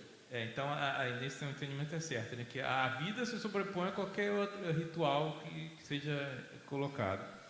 E outra coisa, eu queria que o senhor comentasse mais, eu achei muito curioso quando o senhor falou do Shabá, em que a mulher que faz aquele ritual com as velas. Com as né? velas. E o pão também ela que prepara. Isso, exatamente. E porque na cultura judaica é muito patriarcal, né? É. Então, por causa disso, eu achei interessante a mulher ser encarregada dessa parte no Shabá. Desde o começo, quando você compara a cultura de Israel com as culturas pagãs antigas, lá do entorno de Israel, né? Lá, até em Canaã mesmo, né? Antes de Israel chegar a Canaã. Os povos pagãos... mas Israel é patriarcal. Na nossa visão ocidental hoje, depois da Revolução Feminina, direito da mulher, coisa e tal, a gente ainda vê com dificuldade o modo como a cultura de Israel tratava as mulheres. Não é? Porque, de fato, a mulher, até na cultura de Israel, ela era tida como posse do marido. Entendeu? Ele contava a mulher como parte das posses dele. Mas você só consegue perceber o porquê que a gente torce o nariz hoje para isso, mas quando você consegue perceber a lógica por trás, você vê que Israel era a única nação, nos tempos antigos, que tratava a mulher com mais respeito do que os outros povos pagãos. De fato, existia, por exemplo, a lei do repúdio da mulher e a lei do divórcio. O divórcio é só se separar por o homem que pedia o divórcio da mulher. A mulher nunca podia pedir divórcio para o homem. É sempre o homem para a mulher. E a Bíblia diz, inclusive, que se o homem achar algo indecoroso na mulher, ou seja, algo feio, algo que ele julgasse feio, né? A mulher deixou queimar lá a comida. Para ele já era motivo de separação. Entendeu? Ela não podia dar esse mole, digamos assim. Para a gente é estranho entender isso. Mas quando você leva em conta os povos pagãos, o modo como eles tratavam a mulher, eles tratavam com muito menos respeito. A proibição, por exemplo, da lei de Moisés, para o homem não ter relações com a mulher, na época da menstruação, era para a saúde dela e para o conforto dela. E o homem, nesse momento, tinha que se refrear dos seus desejos para poder respeitar a mulher nesse período. Entende? Isso na cultura pagã não existia. Não existia. Então, a lei judaica, ela tinha esse tipo de cuidado, especialmente com as mulheres. Você conhece o texto de Provérbios 31. Mulher virtuosa é quem achará. O seu valor muito excede o de rubis. O que significa isso? Mulher virtuosa, em hebraico, é Eshet Ha'il. Eshet Ha'il é mulher guerreira. Ha'il é uma palavra que é usada para soldados do exército, que são viris, que são fortes. Portanto, mesmo na cultura judaica antiga, a mulher virtuosa ali não é apenas a mulher prendada, dona de casa. O contexto ele fala que ela é prendada, dona de casa. Entende? Mas a questão ali é o seguinte: é a mulher que é guerreira, que é forte porque é guerreira. Não é apenas uma mulher que faz tricô e crochê. Entendeu? É a mulher que é guerreira para a sua casa, para a sua família. Ela luta pela sua família. Então, a visão que a Bíblia tem da mulher está muito à frente quando comparada com os povos pagãos da antiguidade. E é injusto a gente querer comparar a visão que temos hoje, no século XXI, no mundo ocidental, com a visão de 6.000 anos atrás, no mundo oriental. É injusto. Entendeu? A gente consegue ressalvar as proporções, a gente entende algumas questões do que a Bíblia coloca. Ok? Mais alguém? Oi, leva o microfone lá. Oi, aqui, fala aqui. Pastor, o senhor estava falando que as festas, é bom a gente conhecer as festas. Eu, particularmente, sou completamente ignorante em relação à Não, a partir de hoje não é mais. Um pouco, então. Mas aí você estava falando que o Yom Kippur é a festa que mais fazia referência a Jesus. Todas elas fazem, em algum aspecto, algum detalhe, tem uma tipologia que aponta para Cristo. Sim. Então, seguindo nessa linha de raciocínio, Na minha ignorância, tudo que eu sabia é que o judeu não aceitava Cristo como Filho de Deus, como Messias. Não. Aí nesse meio O judeu tempo, ortodoxo hoje ainda não. pois é, então, eu queria desvendar para mim, de repente, para algum irmão que tem a mesma dúvida que eu, porque enquanto você estava falando, eu fui pesquisando, perturbei Edgar aqui um bocadinho, e eu estava lendo um texto, vou ler para o senhor rapidinho, é bem pequenininho, do rabino Henri Sobel. Ele é ortodoxo, é recebeu. Então, acreditamos que Jesus foi um homem, um grande João mestre que pregou ideias universais, porém não aceitamos como Messias ou Salvador, Sim. pois o judaísmo não reconhece um filho de Deus que se destaca e se eleva acima dos outros seres humanos. A convicção judaica é de que todos somos homens iguais, somos todos filhos de Deus, criados à sua imagem, e nenhum ser humano é considerado mais divino do que outro. Na teoria judaica, com seu enfoque rigorosamente monoteísta, Deus não pode se materializar em nenhuma forma. A crença em um Messias divino, que é a encarnação de Deus, contraria o preceito judaico da absoluta soberania e unicidade de Deus. É importante frisar que nós, judeus, não rejeitamos os conceitos de Jesus sobre Deus, pois eles são essencialmente judaicos e derivam basicamente dos ensinamentos do Torá, com os quais Jesus se criou e os quais jamais negou. Jesus era judeu, nascido de uma judia, era chamado de rabino e frequentava o templo de Jerusalém, junto de seus discípulos. Aí eu leio isso aqui e ouço o que você falou, que isso aponta para Jesus. Que tipo de Jesus isso aponta? Eu não entendo. O Jesus que a gente conhece, o Yeshua, Jesus. Então, mas se eles não entendem Jesus como Messias, e a gente está até falando sobre Yom Kippur, que era a festa do perdão, que isso apontava de certa forma até mais. Então, a minha mente não conseguiu entender isso. É tranquilo de entender. O judeu que não aceita Jesus é o ortodoxo. Ele teve esse tipo de reação anticristã ao longo da história, devido até a perseguição que a Igreja Católica fez na época da Inquisição. Teve o próprio Holocausto também, que tinha cristão lá no meio também, apoiando o Hitler, né, na época da Segunda Guerra. Depois que foi descobrir o que estava acontecendo, mas enfim, né, teve igrejas protestantes na Alemanha que no início apoiaram, inclusive, o nazismo, enquanto ainda estava tudo muito encoberto. Mas teve essa rejeição do judaísmo até hoje, é muito fruto desse tipo de história que eles têm, da visão que eles têm do cristianismo. Eu quero falar para você que essa visão do Henri Sobel não é uma visão hegemônica. Aliás, assim como na igreja cristã, também no judaísmo existem várias vertentes. E hoje em dia tem um grupo de judeus chamados judeus messiânicos.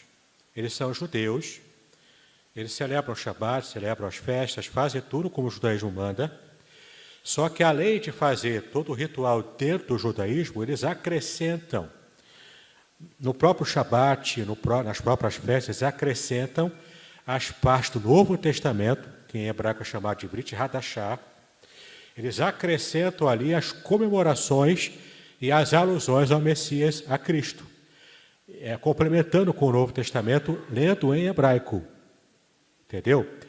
Então, até uma piada dentro do judaísmo que eles falam, que é o seguinte: para cada 6 judeus reunidos, existem 7 opiniões diferentes.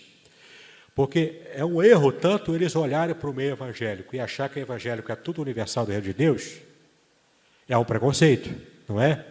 É também um erro e um preconceito nosso, por desconhecimento, achar que judeu é tudo igual. Não é. Tem grupos dentro deles. Dentre esses grupos tem os judeus messiânicos, que aceitam Jesus como Messias, percebem todas as referências proféticas e o seu cumprimento direto em Jesus. E esses são os judeus messiânicos, são aqueles que são hoje os evangelistas de judeus ortodoxos, inclusive lá em Israel. Tem grupos de judeus messiânicos aqui no Brasil.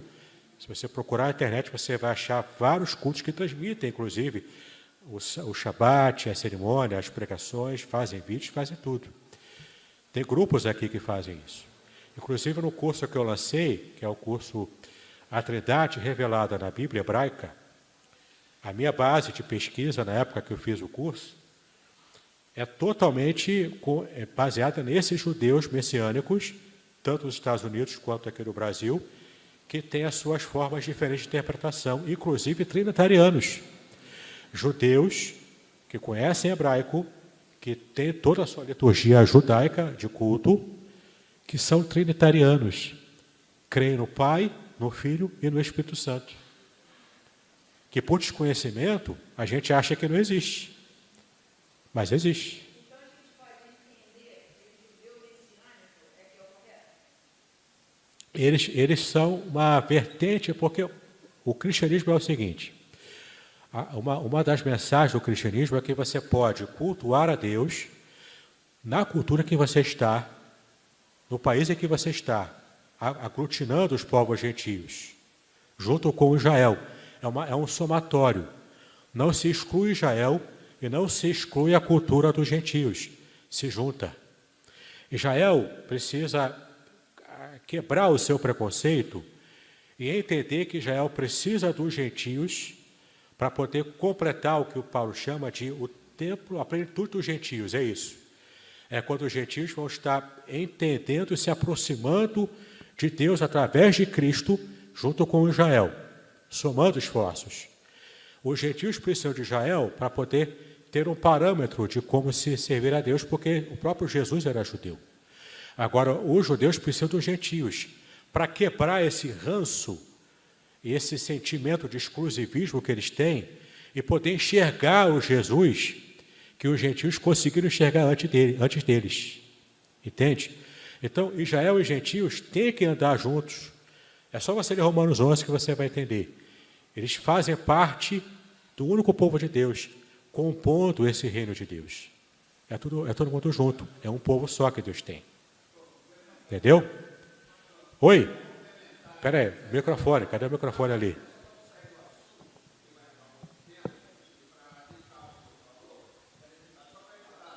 Não, fala aí no microfone. Deixa eu ligar, não ligou ainda não. Alô. Pronto, fala aí. Quando o senhor fala do judeu ortodoxo, né, e o judeu messiânico, o que acontece? Os judeus no passado, eles viam Jesus, né, a vinda de Jesus, eles esperavam um Jesus que viesse para libertar o seu povo da escravidão do Império Romano. E a Bíblia aponta duas vindas de Jesus no Velho Testamento. Jesus como servo sofredor e Jesus como leão da tribo de Judá. Então, quando o Senhor apresentou essas festas, normalmente, a maioria dessas festas, eles destacam a primeira vinda de Jesus, o Jesus sofredor. Existe uma festa que aponta para a segunda vinda do Sabe como é que eles chamam isso? do Messias. Sabe como é que o judeu messiânico chama? Eles falam que é Yeshua ben Yosef, Jesus filho de José, que é o Jesus humano. E depois eles falam para outra dimensão do Yeshua, que é Yeshua ben David, que é o Jesus filho de Davi, que é o Jesus Messias, o Jesus messiânico. Que inclusive quando o cego de Jericó gritava Jesus filho de Davi, ele estava ali fazendo referência ao Jesus messiânico, demonstrando já a fé que ele estava tendo antes mesmo de ser curado por Jesus. É por isso que quando essas festas apontam para Jesus, né? Ben David é Jesus messiânico. Esses judeus ortodoxos, eles não reconhecem o Jesus, Não conhece. né, servo sofredor. Não. Eles esperam o Jesus que virá, o leão da tribo de Eles Judá, esperam o segunda Messias vinda. ainda. Eles já estão esperando até hoje o Messias chegar. Já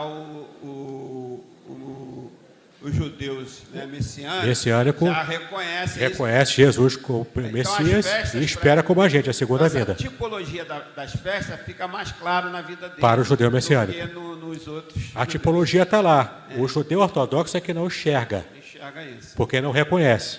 O messiânico, por estar inserido na cultura judaica, por conhecer a língua hebraica, né, a língua original do Antigo Testamento, e por ter a fé em Cristo, ele consegue reconhecer com muito mais facilidade. Ele é mais ou menos um elo de ligamento, né, de ligação entre Israel e os gentios. Era o que Paulo fez. Paulo era mais ou menos essa figura do judeu messiânico hoje, que é o elo de ligação entre o judaísmo do primeiro século e os gentios, que era uma novidade na época, né, a aproximação dos gentios à fé judaica. Ok? Oi? Pediu aí? Depois a seminarista aqui. Ninguém quer almoçar hoje, vamos lá. Ah, já foi?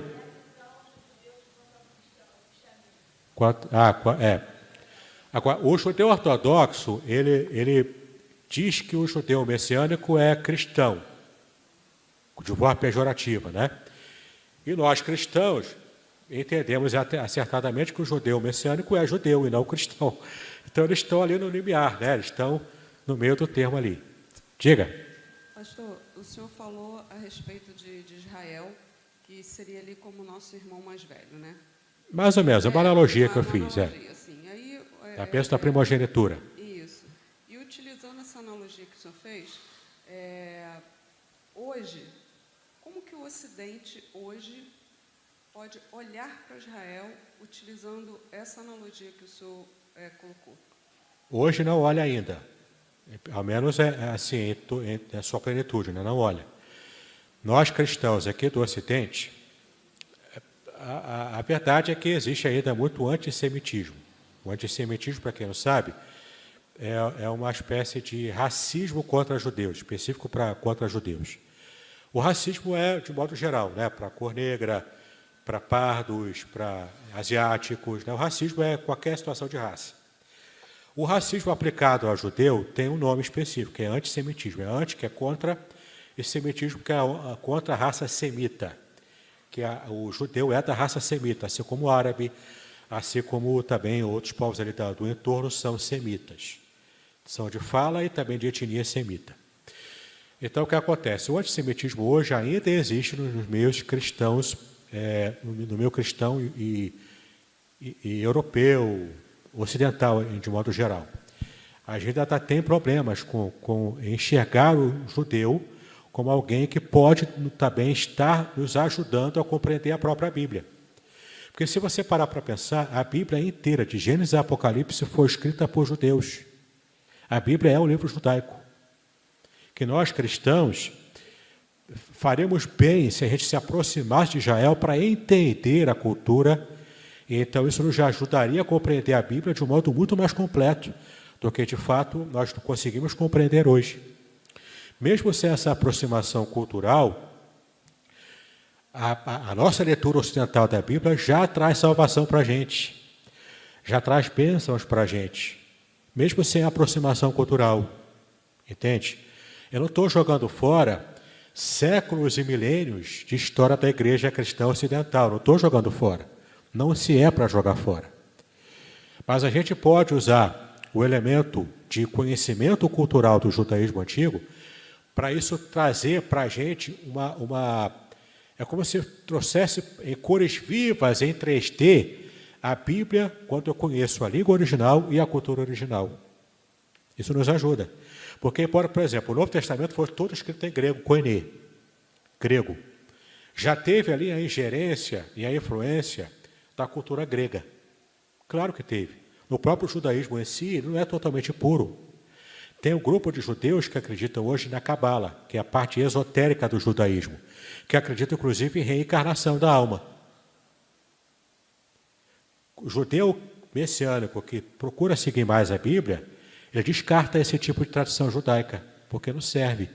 Ele sabe que não está na Bíblia.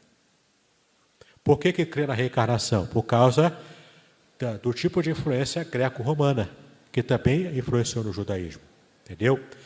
As influências greco-romanas ocidentais distanciaram a gente do conhecimento cultural do que era o Israel do primeiro século, ou até dos séculos anteriores ao primeiro século da época cristã.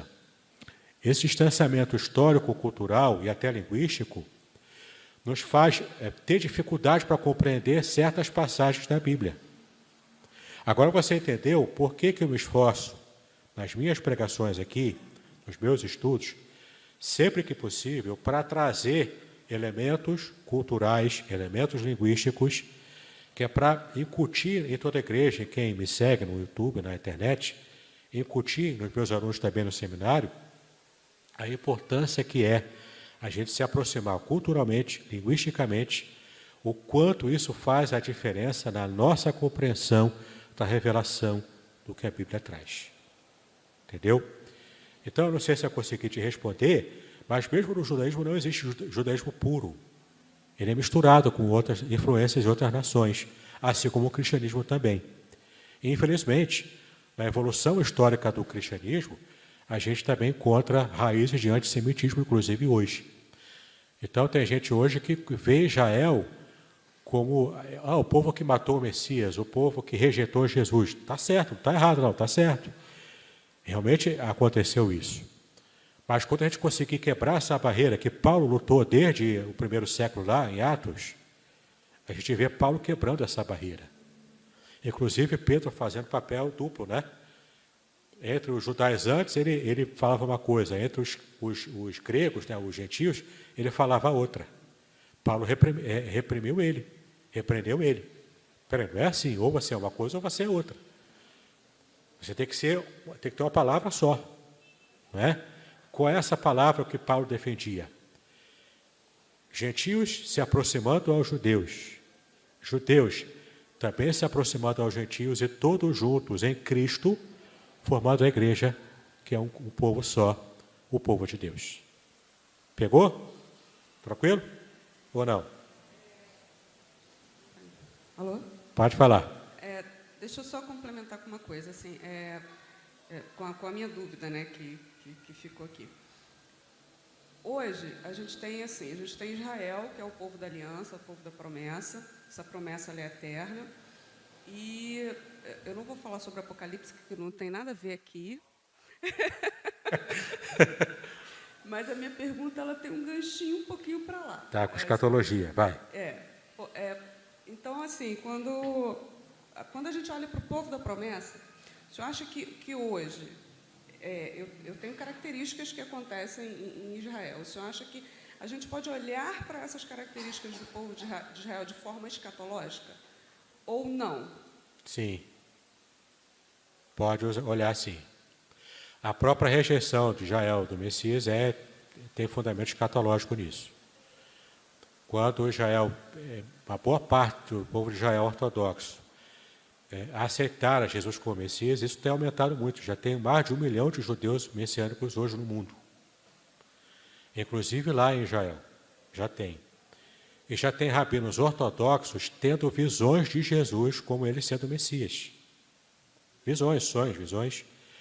Estão tendo, e alguns desses ortodoxos têm trazido, inclusive, deixado os judeus, né, que não tiveram a visão, boquiabertos, porque nunca imaginava que um rabino ortodoxo respeitadíssimo reconheceria hoje que o rabino lá, de 2000 anos atrás, que era Jesus, era o Messias.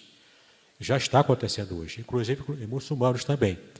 Muçulmanos também, não digo todos os dias, mas têm hoje tido visões de Jesus e têm também se convertido, inclusive muçulmanos.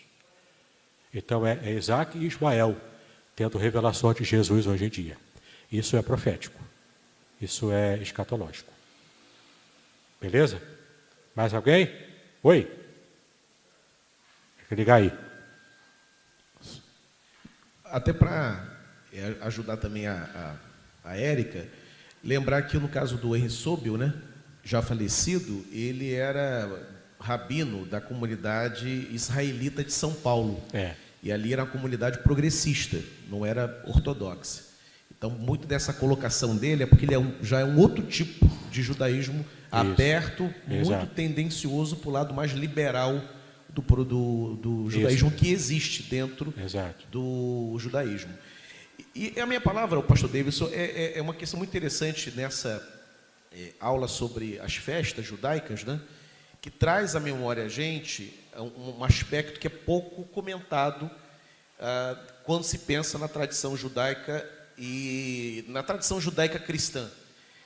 Geralmente, quando se olha de fora, quem não é cristão, olha com muita antipatia para o judaísmo e também para o cristianismo e para o próprio Deus cristão, considerando muito severo, muito rigoroso, muito duro, né? E quando você olha com cuidado o Antigo Testamento, é o oposto. Você tem ali as repreensões de Deus amoroso, as exortações, mas o que você encontra é um Deus amoroso e um Deus festivo. A religião judaica, essas festas são festas solenes, claro, mas ainda assim são festas com apelo à alegria, com apelo ao dia da redenção, né, à colheita, as primícias. Tem muita dança, muita música, muita comida. Dança, muita música. Então, na verdade, o judaísmo, assim como o cristianismo, o chamado é um chamado para alegria, para celebração e para festividade. Ao contrário do que muita gente, até dentro da igreja, né, que tem uma relação muito pesada com a fé. Muito sisudo, muito fechado. Muito sisudo, né? E, na verdade, a relação deveria ser uma relação de alegria. E as festas apontam para isso. Para vocês terem uma ideia, na cultura judaica, não na Bíblia, né, mas veio depois, eles têm a festa de Simchat Torah. Sabe o que é Simchat Torah? Simchat é a alegria da Torá. Ou seja, eles celebram o recebimento da Torá por Moisés, lá no Monte Sinai, e fazem festa por causa disso. Eles celebram a Deus porque receberam a Torá. Entendeu? Tudo para eles é motivo de festa e de dança. A gente que, por causa, inclusive, do padrão europeu, né, acha que tudo é muito sério, é muito fechado, porque a Europa, né, é um tempo fechado, é muito frio, então é tudo muito fechado e clausurado. Não, a festividade judaica demonstra essa alegria por cada elemento e até cada detalhe da história religiosa de Israel, o que é muito interessante para a gente também. Oi, mais uma pergunta? Eu. Gente, você não quer me deixar almoçar mesmo, vai lá. É como sempre... Diga aí. Na verdade, duas coisas.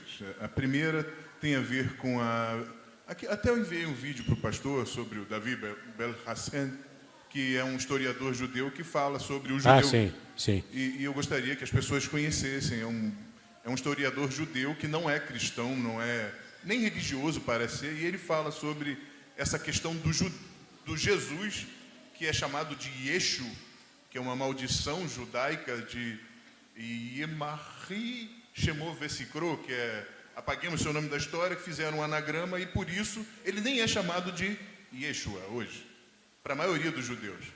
Não conhece. Há controvérsia, mas enfim. Sim, os judeus que eu conheci falam, inclusive, Yeshua mesmo. Os poucos que conheci, não se referem a ele como Jesus, não gostam. Nem do nome, não falam. Porque fala essa coisa do Sos é cavalo e Sus é porco. Mas isso é bobagem. Eu sei, mas não tem base nenhuma isso. Dessa gente que enfia na cabeça. Misturando o grego, nada a ver. Não funciona pra gente. Misturando o grego com o hebraico. hebraico. Tem que fugir disso.